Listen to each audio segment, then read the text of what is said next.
বলে আল্লাহ রসুল থামলেন না, আর একটু বললেন, হ্যাঁ তবে ওইসব মহিলা যারা স্বামীর সাথে ভালো আচরণ করে, কোনো সময় স্বামী রাগ করলে হাত ধরে বলে যতক্ষণ পর্যন্ত আপনি খুশি না হবেন ততক্ষণ পর্যন্ত আমি কোনো কিছু খাবো না, এই মহিলা জান্নাতি নারী।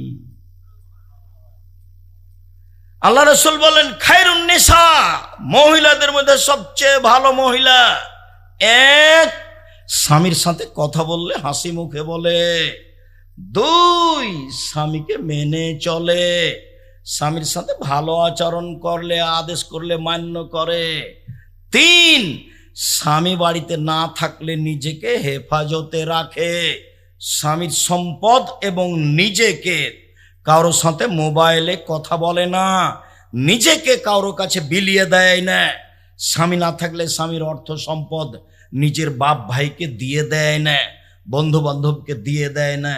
এ হলো সবচেয়ে দামি মহিলা, স্বামীর সাথে ভালো আচরণ। আল্লাহ রাসূল বলছেন চারটে জিনিস আছে যার, সবকিছু আছে তার, চারটে জিনিস আছে যার, সবকিছু আছে তার, চারটে জিনিস নেই যার, কোনো কিছু নেই তার। এক, আলমারাতুস সলেহা, ভালো স্ত্রী যে স্বামীর সাথে ভালো আচরণ করে। দুই, ভালো প্রতিবেশী। প্রতিবেশী কাকে বলে জানেন?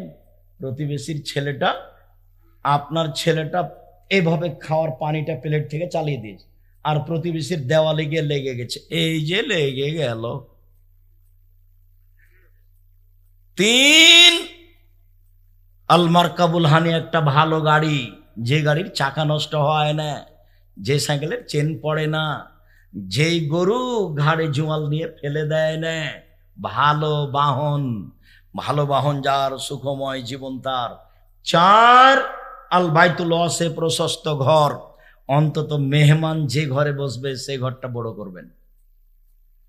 আর বহু পুরাতন কথা এখানে বলে রাখলাম একটা, বাপের স্বভাবে ফিরে যাবেন চিরদিন, বাপের স্বভাবে। আব্দুর রাজাক সাহেব, বাপের স্বভাব মানে কেন?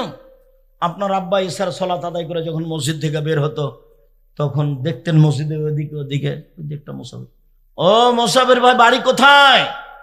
ফরিদপুর। কোথায়? ভাঙা। রাতে খেয়েছেন? জি না। চলেন আমার সাথে। তো আপনার আব্বা একটা মুসাফির নিয়েছে, বাড়িতে দুইজন কিষান কামলা আছে, আর আপনারা 10 ভাই বোন, আর আপনার বাপ মা, মোট কতটি হলো দেখেন তো?